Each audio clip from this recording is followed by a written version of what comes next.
course, when you are doing your exams, for CASNEP, you'll never get in this case here, for example, you being given a distinction grade.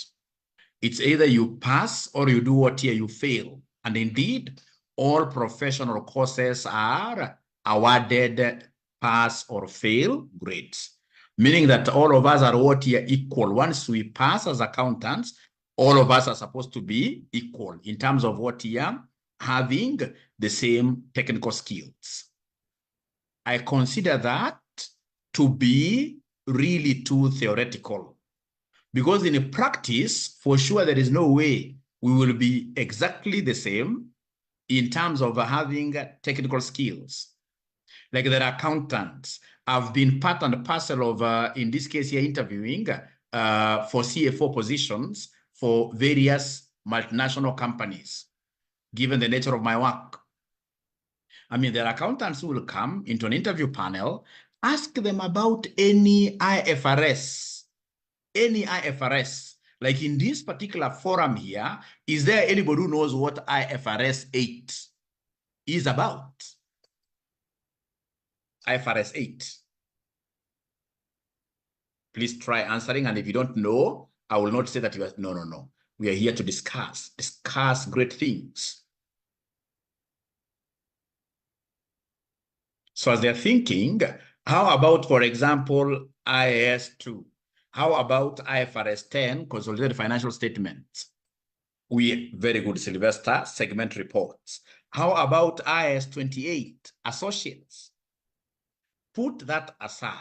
Remember, as an accountant, in terms of technical skills, we are supposed to be very good in terms of taxation.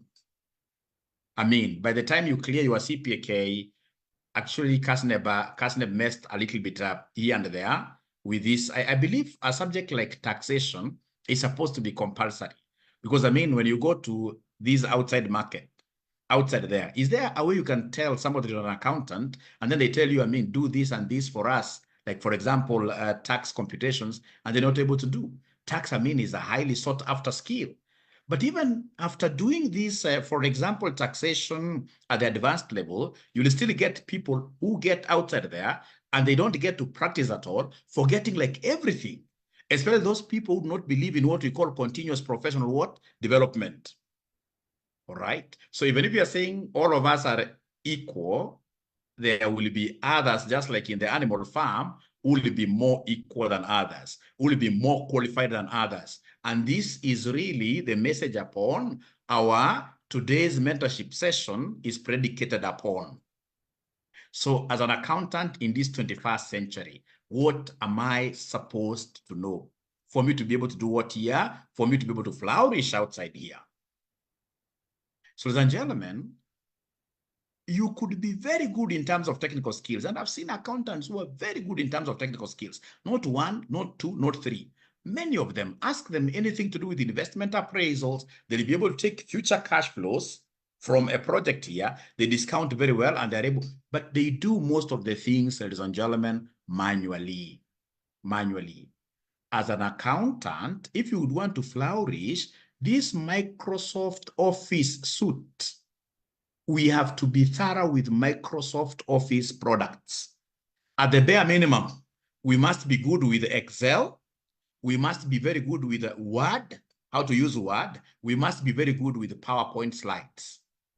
At the bare minimum, those three, we must be excellent. We must be those people, if it's, for example, in a Word document, don't take this for granted. It's a Word document. You need to know how to create folders in your Word. Microsoft Word. So you create folders like Mwalimu here. I have a folder for AFM. Within AFM, I'll be able to create, in this case here, sections where I'll be able to store my AFM notes. So that come subsequent semesters, mine will be to go to AFM. I also have another folder, for example, called AMA, because I teach AMA. I teach AFR. I have another folder for AFR. Then I'll be able to, in this case here, plug whatever handouts are created and stored in them very easily. All right, ladies and gentlemen, even Word itself has got a lot of functionalities that we'll need really to master. But ladies and gentlemen, or rather before I go to this one, which is the most important, you'll get in this 21st century as having an accountant who does not know how to use PowerPoint slides. I mean, in this era, I will stand out because of the slides that I produce. I must invest time in knowing how to do great PowerPoint slides. Even if, for example, the company that I work for does not, for example, have like a PowerPoint slides culture in terms of color, etc. font size, I mean, I'll be able to create my own. It can be my own branding.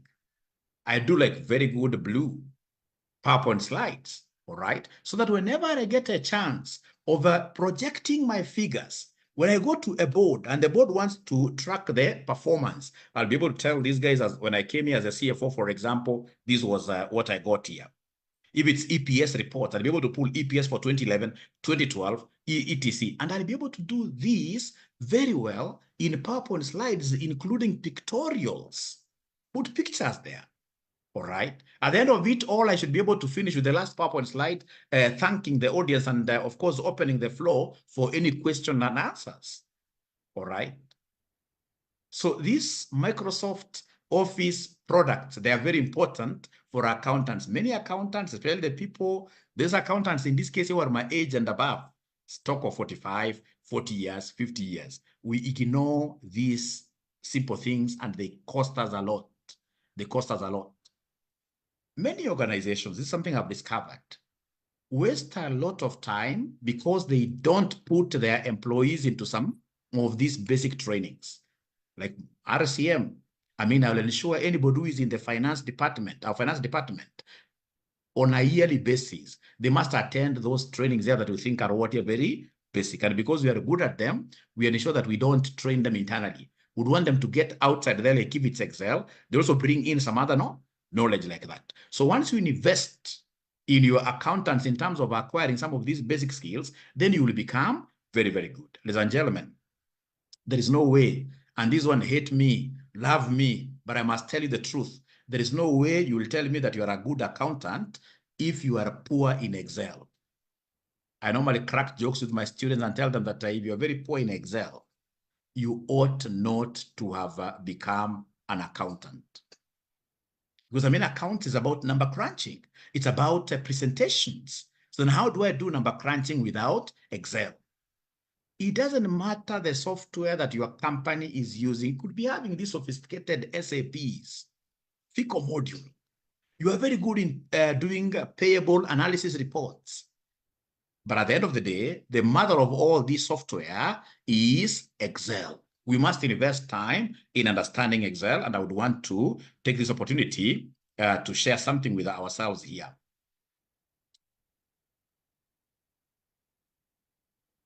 Just something very small here. All right, so ladies and gentlemen, this is my Excel sheet, and I would want us to really appreciate what Mwalimu is doing here. All right, so assuming you have this kind of a template here, you have here sales. Let me just go to the very beginning here. All right, so we have here dates, we have the sales representatives, we have products and sales, and then we have regions here. So if I'm given this kind of a table, I may not be able really to interpret it very well to my seniors in a way that they'll be able to understand. Because like now they'll be seeing like West, this guy, whatever West region, he sold goods worth this amount, Midwest, he did like that. I mean, it doesn't really make a lot of sense. It doesn't make a lot of sense. What I normally tell my students to do, I mean, you can even come, for example, and have a list of all the regions. Like now this may make sense because you can bring the regional competitions here, right? So I have my 4 regions here. We have East, Midwest, South, West. And then somebody may want to know, like, if it is East, what is the total sales that was made in East? So somebody who does not understand very well, they'll start looking for these East figures. 29.25, they pick this. They look for another one of East, maybe 30, they add. But what if, for example, this table has got 10,000 rows? Then you can't do that.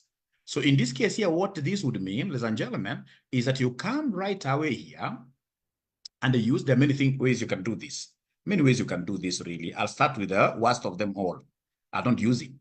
So in this case, ladies and gentlemen, I'll start with the worst of them all. I can decide to use the conditional summation, what we call the sum ifs. So the conditional summation, I'll come and say equals, I say sum ifs like that. I can see it is there in a blue color.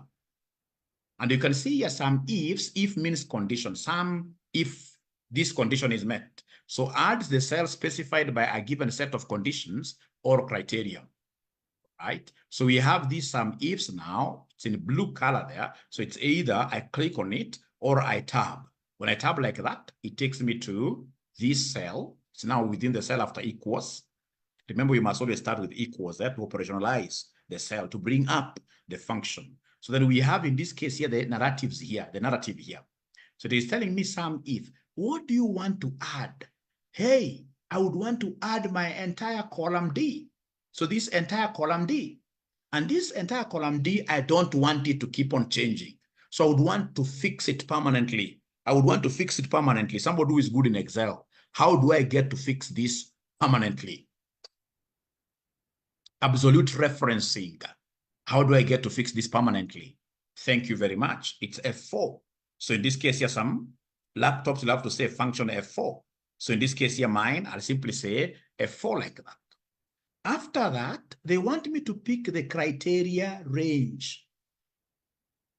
So criteria range, of course, it's a regional range. All right. Range means here, many.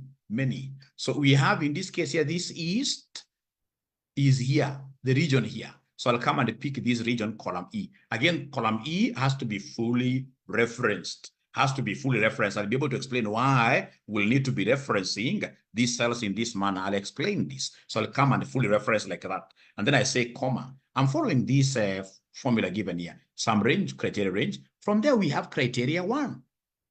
So within the range, I want the sum of east alone. So I'll click on east, and east, I can't lock up east because I would want this thing to go down like that. Now, ladies and gentlemen, once I finish like that, I just need to come and close brackets because I don't have many conditions here. And then I'll be able to say what there, enter. So it is telling me that in the east region, the total sales made in the east region was 146, 141.51, 146, 141. Let me say, go back here. Now, once I've done one, I don't have to keep on repeating, doing the same for all the others. What I need to do is to remember there are 2 types of rabbits. And this is something I've always told my business data analytics students. It's something I've always told my advanced Excel students. We have got 2 types of hairs here. We have the rabbit. We have the 2 types of rabbits here. We have the white rabbit, this one here, the one that I'm moving, this cursor here. Of course, this is basically for just for highlighting. It's a useless rabbit, very useless rabbit. All right, it doesn't really do much. And then we have another one, which is an angry rabbit, the one that we use for autofill. So the one that we use for autofill is here. You simply come and put it in its cage. It's there black. So once it hits there, it's black. Remember, I'm hiding it here because it's angry. It's angry. But even if it's angry, I mean, for me to make sure it does the autofill for me, I must beat it from behind. 2 strokes of the cane. So basically, after I put this cursor here, it's black there, I double click to autofill. It says either I drag down, someone who does not know Excel will drag down. But if you know Excel very well, you simply, in this case here, double click, and then it will be able to autofill itself. So then you are able now, like a manager, to see, I mean, guys in Midwest, they are doing very well, 326. Guys in West are also trying. So you can ask yourself, I mean, how comes the sales in East region has the problem, has the biggest problem here because it is the lowest. So you can now see I'm getting into making decisions here, right? In this case, you're trying to identify the problematic areas because now I have a table with me, a summarized table. Now, I want to know whether, ladies and gentlemen, of course, you guys are not following because I'm talking very fast because I only have 8 minutes. But have you been able to see that concept of some ifs really? Is there somebody who has been able to see that concept of some ifs that it can really assist an accountant? Some ifs will be able to assist you guys big time. Some ifs. But the one that I would want you to be using always is what we call the pivot table. pivot table, and this is what I want to present here in the next 2 minutes here. So if I'm the one, I'll not use this. I cannot use these sum ifs. I'm even surprised I'm able to remember something on these sum ifs, all right? Because we don't use this at all in our financial modeling, in our financial analysis. We don't use sum ifs at all. What we normally do, ladies and gentlemen, if I was given this kind of data, I will use the pivot tables. How do I pivot? So this is the table that I would want in this case here to pivot. So I'll get to any cell inside here, any cell. And then I say here, insert. I want to insert what we call a pivot table. Insert pivot table. All right. When I say insert pivot table, what am I seeing? I'm seeing this great column here, really great pop-up window. I don't have to read anything here. The only thing I need to do is to choose where I would want my pivot table to be done. So in this case, I would want it to be done on the existing worksheet. Then to ask me if it's existing worksheet, where do you want to put it? So I'm here at location. I can see the location now. In this case, here location, I can see the cursor there dancing. So then what I need to do is to come and just pinpoint one cell. I would want this, for example, to be placed here. And then that is it. I'll simply come and say, okay. So once I say, okay, what do I want? I want those regions. The regions to go to the rows. Remember this region? I'll come and drag this. I can either drag this to the columns. I can put it under filters, but I want to put this under rows like that. So when I put this under rows, ladies and gentlemen, you'll be able to see in this case here something funny happening. You can see what is happening here. It has been able to do a summary like this. I mean, you can see pivot table is powerful because pivot table is able to get into this column here and summarize, take the unique. You can imagine if I was just using some ifs, I mean, somebody has to write for me this, but pivot table is able to sniff through. It's a powerful tool. It's able to sniff through and it's able to give me what here, this. So let me just click inside my pivot table here for this thing to come. So I want to analyze the sales. So sales will go to the evaluation here where we are putting the values like that. So once I do like that, ladies and gentlemen, let me just click anywhere inside here and see what is happening. So if I scroll this a little bit here,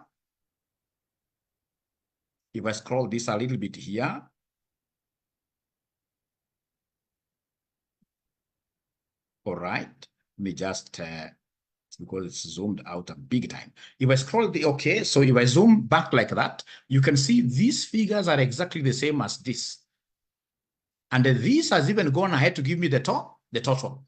If I was using some ifs and I want to get the total, then I have to come and do the total aside here, where I would have come here and say the alt equals. When I say alt equals and then I say enter, I'm able to get this 905, whatever. So some ifs is quite long. And the other good thing about these pivot tables is that now I can come and insert in this case here, what we call the pivot charts. I can do a pivot chart inside here. I can do what we call the slicers and dicers, where I'm able to slice like one region and see how everything is moving there. All right. So, ladies and gentlemen, as an accountant, I have 10 key skills that you need as an accountant for you to prosper. But because we have classes in the afternoon, I would beg that I stop here and then we pick the other skills. When do we have this session of the 10 key skills that you need as an accountant for you to prosper? We need to do these sessions, but I'm so sure now class and episodes are really packed. I don't know, but we need to have these sessions often because I would want to mentor a group that will really be very effective at their workplaces. At times we keep on complaining. We say that ISPAC is a bad body, that accounting is a bad body, and yet, for sure, let me just reduce my volume here, my voice here, because for sure at times our skills are wanting. Our skills are wanting. You'll get somebody who does not know SAP at all, QuickBooks, you're poor, etc. Now, as we disappear, ladies and gentlemen, I happen to be having very good programs. Like, for example, if you are a student of RCM and you would want to study, in this case here, this Excel with us, even before I go there, there are students who have contracted Mwalimu here to teach them Excel from Tuesday. This Excel from Tuesday, coming week. I would want to welcome all of you, those guys who have the time. Like now, the guys who are here, who are already finalists, or students who are doing one paper, they should be able to join this Tuesday. It's basically 2 weeks. And then we normally charge, especially RCM students, we normally charge them something very modest here. something very modern. So you'll be able to see an advert regarding this. Yes, I'll be able to share the recording here. You'll be able to see an advert regarding this. If you have the time, you can join us. And then remember, we have this revision of AFM and AFR, the special revision of AFM and AFR, that if you pay for the special revision, the lunch hour classes, then I will be able to teach you this advanced Excel for free. Evelyn Wanjiko, I'll be able to get in touch with these students who want Mwalimu to take them through this Excel from Tuesday to get to know the exact time that they are comfortable with. And then I'll be able to do an advert. Otherwise, my next class should be starting in 2 minutes time. It's been lovely, I mean, having you around here. I mean, who calls for meetings at this kind of a short notice and they get 90 students? Very few. So if you're interested with this Excel and maybe you're not part and parcel of any of our WhatsApp groups, I would want you guys to give us a shout, give us a call. The college number is 0793 555 0793 555 000 0793 555 000. Call us and then we shall be able to add you to our WhatsApp groups. When is the special division class starting? Monday 1 p.m. Thank you so much. Be blessed big time. Go out there and become ila special division. Tutaongea kuhusu hiyo kwa group. Hiyo wengi najua mnataka kufanya ile ya April, isn't it? April 26th. Lakini kuna wale ambao wanataka kufanya immediately. So get out there as a great accountant, impress the world, serve at your very best, leveraging on technology. Thank you and bye. Thank you, bye.